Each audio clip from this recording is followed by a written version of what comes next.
Bristol Community College, Mathematics with Dan Avedikian, Math 060, Topics in Developmental Mathematics, Section 4.7, Problem 4. This is Section 4.7, Problem 4. It says in 2019 there were 8,800 full-time enrolled students at BCC. If there is a 12% decrease in enrollment the next year, how many full-time students will there be? So if you're starting at 8,800, it goes down by 12%, how many are you going to have? So for a percent problem, what I like to do is think about it, rewrite the problem with the important parts into the sentence. A is P% of B. And if you can write it that way, you get to fill in the formula, A over B equals P over 100, and hopefully you have only one unknown. So if that's my goal, A is P% of B, what I want to do is find out what number is 12% of 8,800. What is 12% of 8,800? That'll give me how much it's going to decrease by. So A, that's the unknown, so I just leave it as A, is P%, 12% of 8,800. So 8,800. So now that I have it written in that format that I want, I get to plug it into my formula.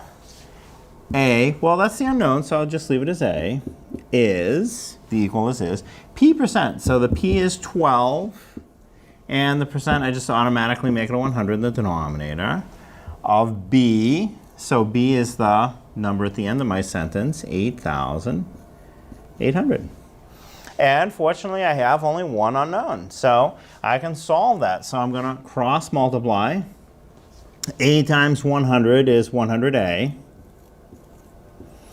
equals 12 times 8,800. That's not a multiplication that I can do easily in my head. So off to one side. Let me do 8,800 times 12. Now, if you're a math teacher, let's use a calculator. Just run it through the calculator. You'll get the answer right away. If not, you just have to do it the long way. So 2 times 0 is 0. 2 times another 0 is 0 again. 2 times 8 is 16. Write the 6, carry the 1. 2 times 8 is 16 plus the one more that I carried is 17. So the next line down, I put in a 0 to hold my place. 1 times 8,800, 0088. Write it in. Now I add. 0 plus 0 is 0. 0 plus 0 again is another 0. 6 plus 0 is 6. 7 plus 8 is 15. So I write the 5, carry the 1. 1 plus 1 is 2. 2 plus 8 is 10. So I have 105,600, 105,600.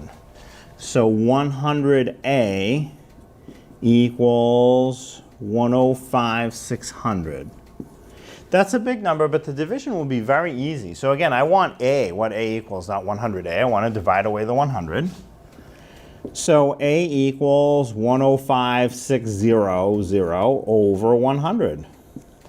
Well, the two zeros on the end cancel very nicely. So I'm left with 1,056.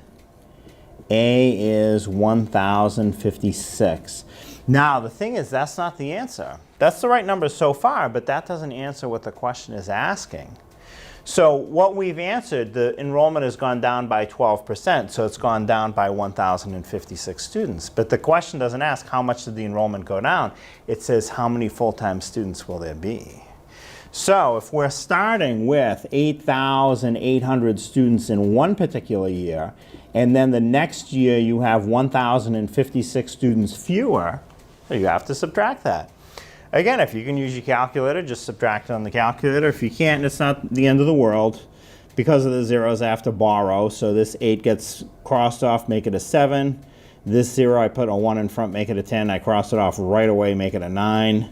So then I can put a 1 in front of the last 0. So now it becomes 10 minus 6, which is 4. The next column, 9 minus 5, also 4. The next column, 7 minus 0 is 7.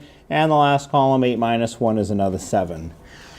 So if you start with 8,800 students, you experience a 12% reduction to the next year. The next year you will have 7,744 full-time students at BCC.